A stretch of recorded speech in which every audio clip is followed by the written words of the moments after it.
Honor Ritchie, why did you get involved in Sunstone? I've always had a kind of dream of being an intellectual, and I'm not claiming that I ever attained that, but ideas always fascinated me. I was always involved in conflict situations, always arguing, always debating, and I felt that when dialogue started and then when Sunstone started, that these were places to question, to analyze, to interact with people who were exciting, and there's a fundamental premise I guess I have, and that is that, paraphrasing the ancient Greeks, if the unexamined life is not worth living, the unexamined faith is not worth believing. And so I think that people need to push and analyze and doubt and question and debate. And this was a forum.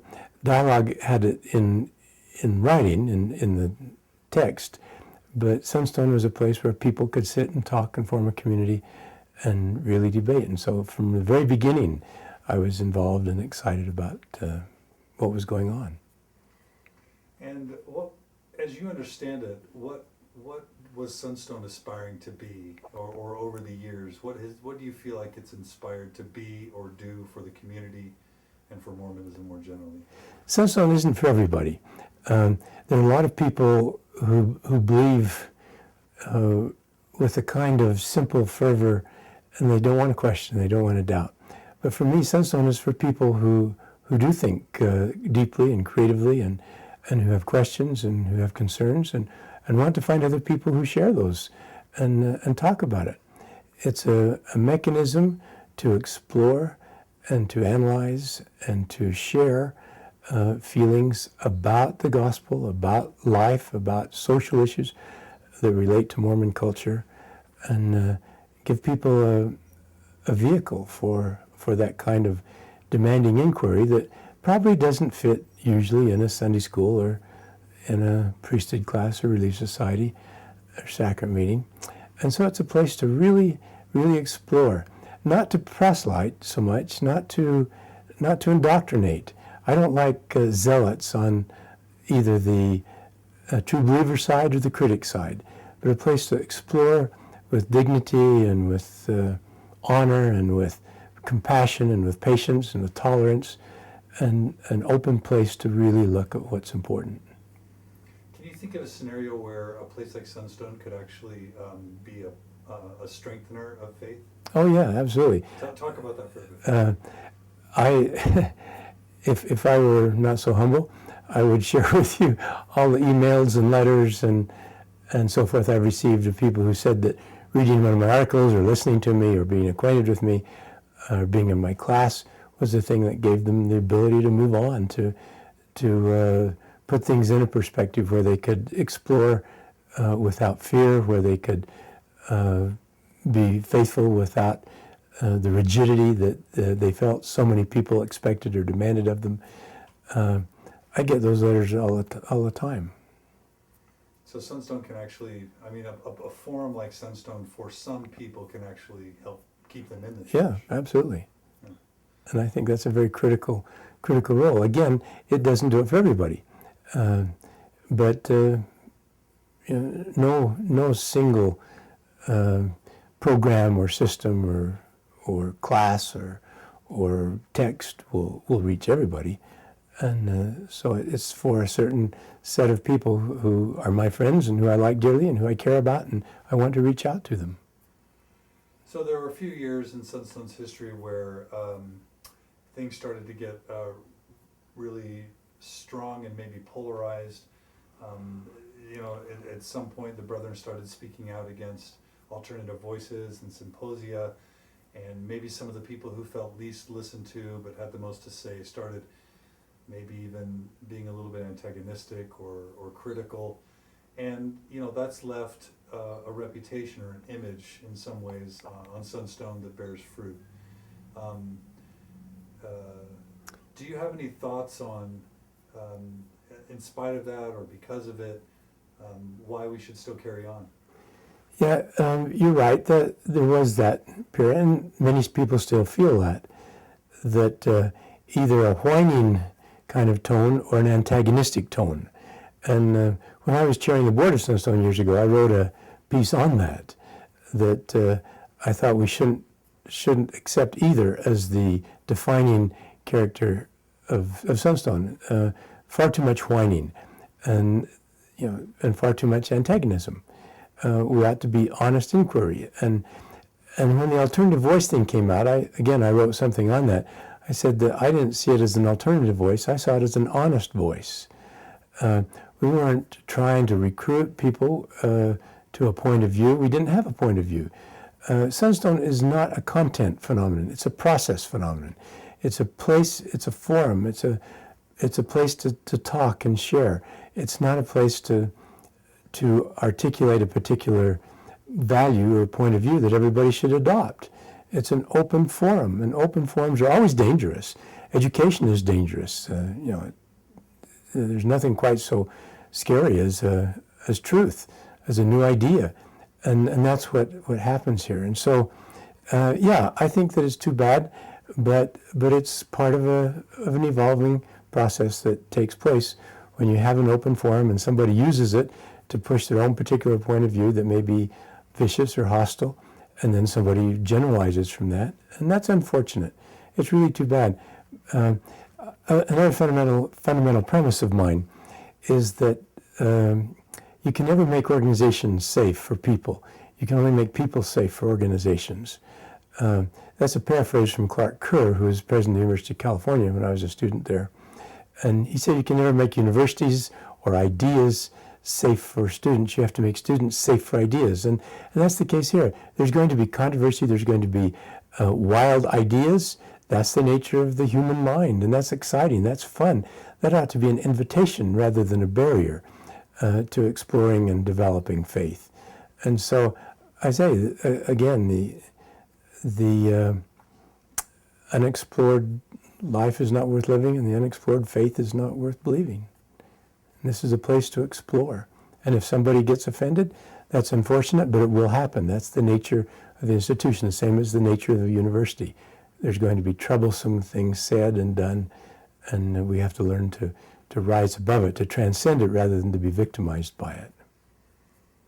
Are there any people who you've associated with in the past 20, 25 years that in your mind embody the values or the aspiration of what Sunstone is trying or has tried to do and be, aside from yourself, of course? I mean, if you were to encourage a young student of Mormon history who just wanted to get a sense for where they might have a place within the church, are there writings or people who you'd point them to say, get to know these people because they might be a good guide in your journey? Oh, sure. Yeah, lots of them. My earliest involvement probably came with Gene England.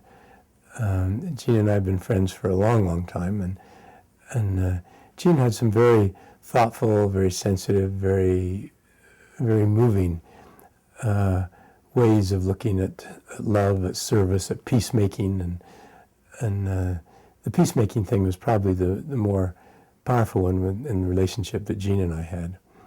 But lots of other people. Lowell Benyon clearly is one of those people that is worthy of careful reading and review and inquiry. I remember we did a tribute to Lowell Benyon several years ago, and it was at the University of Utah, and the auditorium was full, and he has a lot of very loyal former students at the U, and the Benyon Center for whatever it is, service learning or outreach or something, community service. And Randy Hanks was there and spoke, and somebody said to him, maybe I said it, is this dangerous for a general authority to come to a Sunstone meeting? And he smiled and said no. He said, but even if it were, I would come in support of Lowell Benyon. And so people's ideas are important and critical. In those early days, board members, Ed Kimball and Gene and I were all on the board together at one time. Marty Bradley, was an important part. And Albert and Peggy and Scott and Dan Rector. Dan was just this choice spirit that worked so hard, and his death was so untimely and so tragic. But Dan was one of those people with the sort of the simple faith and the strong commitment that provided a nice bridge for a lot of people to look at Sunstone.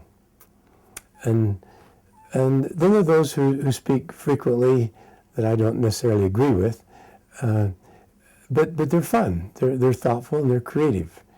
And Dwayne Jeffrey is a person. Dwayne and I have been friends since our days at Berkeley as students, and his theories of evolution and the flood and such a thoughtful approach to science and to scientific inquiry. In fact, Dwayne and Tom Rogers and I were on a panel recently talking about the future of the world, and all three of us have been very involved, and Tom is this choice spirit that has done really good things, and his talk on Pillars of My Faith was one of those things that I still remember the feeling. I don't remember the words particularly, but I remember the feeling and the love of somebody like Tom. So yeah, lots of people. I mean, Hugh Nibley. The night we did the tribute to Hugh Nibley was really fun in terms of a inquiry and a thoughtful perspective and a way of looking, sort of faithful inquiry. Are there any issues of the magazine or presentations at some of the symposium that sort of stand out in your mind as being either important for your development or important for other people's development or critical in the evolution of the church? Any standouts in terms of issues or presentations or articles that you would say to a new person coming into Sunstone, check these out? Aside from my own? No, that's assumed. Actually, say at least a title or two of yours that because they were discussed by Albert and Scott. So I mean, it's probably. I've written a lot of articles. I mean, I have a professional career in university, and my field is organizational behavior, and so I've always looked at organizations. I've always inquired as to the nature of organizations, and one of my primary premises is that all organizations are evil, all organizations exploit, and I've learned from the Doctrine and Covenants, from the 121st section, the importance of the abuse of authority. And it didn't say a few people every now and then, it said almost all exercise unrighteous dominion. And that was addressed to priesthood leaders, not to Teamster union officials or government bureaucrats. That was addressed to priesthood leaders. And so that notion for me has always been critical. And people who have looked at that, people who have explored that idea, people who have been willing to debate that and to look at it carefully, I think are a critical part of it. And that article of mine, The Institutional Church and the Individual, I think is probably the article of all I've written that has received the most attention and the most requests for reprints, and I've gotten the most feedback on. There's another one I did, it was a devotional BYU actually, Taking Sweet Counsel, that had a similar effect. In both cases, it was the human over the institution. It was the value of the individual over the value of efficiency or effectiveness or bureaucratic rules or regulations or whatever. I remember one time when I was serving as a bishop, and the primary president told little girls they couldn't come to primary if they were wearing pants. And that abuse was just so troublesome and so frustrating until we got that corrected. And another time when a young woman came to Mutual, in the old days when we had Mutual on Tuesday nights, and she came and she was in the restroom smoking. And some of the other teachers and some of the people wanted her sort of barred from church. And I put my arm around her and talked to her. And 6 or 8 years later, when I got an invitation to a wedding at the Salt Lake Temple, I realized that loving and reaching out and tolerance was far more important than rigidity and order and organizational efficiency. So those kinds of things. Dominic, I remember several Pillars of My Faith session. I remember one where Toby Pingree and Bill Bradshaw and I think Tom Rogers and can't remember who the fourth one was, but the spirit of people like that, brilliant, thoughtful, critical, careful, loving people. Those are my friends. Those are the people I like. Those are the kinds of things that I want to be part of, and the kind of people I want to have as my community. And those are inspiring sessions. And the outside people. Jan Ships has been a wonderful person. I've been on several programs with Jan. She's not LDS, but she's well respected in the LDS community and outside as a scholar, as on Mormonism. And the sessions that she and I have done together have been just pure joy, just really fun to have that kind of questioning and that kind of analysis and that kind of honest history and inquiry. Any articles written that you see, or issues of the magazine that you see as fundamentally important or formative? And it's put you on the spot, so Oh, yeah, I haven't gone back through my library, and to be honest, I don't read all of them, and a lot I would read I don't agree with. Again, my issue is process. An open forum rather than a particular point of view. And so I read something and say, that's interesting, or I like it or don't like it. But I don't know that, I remember Dwayne Jeffries' article on the flood that in an issue a few years ago that was really thoughtful and really good and a different perspective and a helpful inquiry. And some of the articles on the Book of Mormon I like, others I don't much care about. But again, issues are not my primary thing. It's process. It's the way people deal with organizations, the way they deal with people, the way they deal with power, they deal with authority, the way they deal with conflict. Those are the issues that matter most to me. And so the content ones I kind of push aside in favor of the process. Sure. So what if someone were to make the argument for you that, there were the early years of the church, and then Leonard Arrington and Lowell Bennion and Eugene England and Sunstone Dialogue all came, and the history began coming out, and then it had this pinnacle, and September 6th happened, and then there was the aftermath, and maybe there was some retrenchment for a time, but now we've got this new, the church is doing press releases on Mountain Meadows. Richard Bushman's published his Rough Stone Rolling. What if someone were to make the case that, we don't need a place like Sunstone anymore in today's generation? We don't need these open forums. We don't need, the church has other issues to worry about. The people aren't as engaged maybe on these issues anymore. And, maybe it's time to let that go and just let the church and the members, as they engage with the church or not, be all that remains standing. That's an interesting perspective. And I would be so brash as to suggest that Sunstone's had an influence on that very thing you describe, on people like Dick Bushman and people like Jan Ships with her writing, the Mormon History Association, and the historical scholars, Arrington and Bitten and people who have really had the courage to tell honest history. And I think that's been very liberating. I think a lot of it still is not priesthood or relief society or Sunday school material. And I think Sunstone is still a place for those things to be talked about and explored. I welcome the more open inquiry. I welcome President Hinckley's more ecumenical and more open approach. I think that's very valuable and very important, and I hope it continues. I hope it goes even further, much further.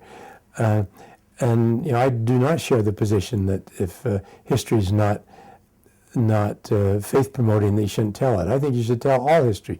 I think truth is the variable, the critical variable, and I don't think it's ever going to be safe within one institution, within one organizational framework. Again, I say all organizations are immoral, and all organizations need people and institutional mechanisms to question, to debate, to counter, to inquire, to hold people accountable. Branches of government or whatever. a univariate system is not acceptable. We need liberal pluralism in everything. And so we're always going to need these organizations. We're always going to need these formats. We're always going to need university classes and things like Sunstone as a place to openly debate and inquire and test some of these ideas. Did you cover everything you hope to cover on your notes? Or is there Oh, something? couple of other points. Okay. One thing, I remember one day when I was at BYU, actually it was a funny time. It was a time where I was serving as chairman of the State Liquor Commission, chair of the Organizational Behavior Department at BYU, and chair of the board of Sunstone. And some people found that a little incongruous and a little troublesome. And I remember one person saying to me, gee, in each of those roles, it looks like you doubt far too many things. He said, my strength is I have never doubted anything. And I responded that my strength is that I've doubted everything and I'm still a believer. That ability, that transcendent ability. And so the notion that somehow conflicting roles are going to destroy, I think conflicting roles ennoble. I think they enlighten. Joseph Smith said, by contrary, your truth made manifest. I think that we need to explore different perspectives, and we don't need a uniform sort of system. And I think Sunstone is a mechanism to do that. And again, we won't agree with everything that's said, but I defend the fact, not don't agree, but defend the fact that we need the forum to do it. And all organizations need a loyal sort of critic. And the church needs a loyal critic. And I've had some fun feedback from general authorities on that. I've also had some strong criticism from other general authorities on that point. But for me, that is an absolutely critical dimension, that doubting and inquiry and conflict. I guess I'm different. I like conflict. When I was working in the Middle East peace process, people would ask me, they say, gee, isn't this a lot of conflict? My answer is yes, and that's how we're going to resolve and get to a good place. Without the conflict, we will have an imposition of a single system or a single value or paradigm that might not fit everybody. We need the confrontation and the conflict and the patience and the tolerance and the resolution that comes through transcending it rather than fighting it. And that's my position here. So for me, that's a critical point. Don't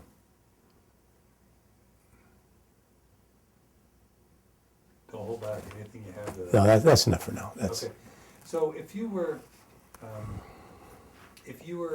let's say there's someone who's really appreciating what you say, maybe they're even a student, former student, or a fan.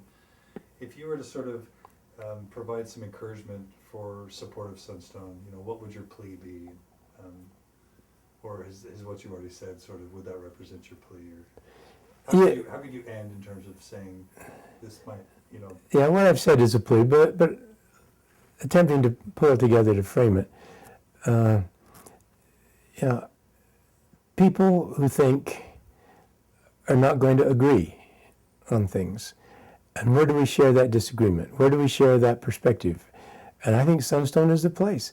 And I think a lot of people who don't go to Sunstone or don't accept many of the articles still ought to be supportive, because it's a forum that is critical for a large number of people who need that and who want that and who enjoy that and whose faith in many respects depends on that.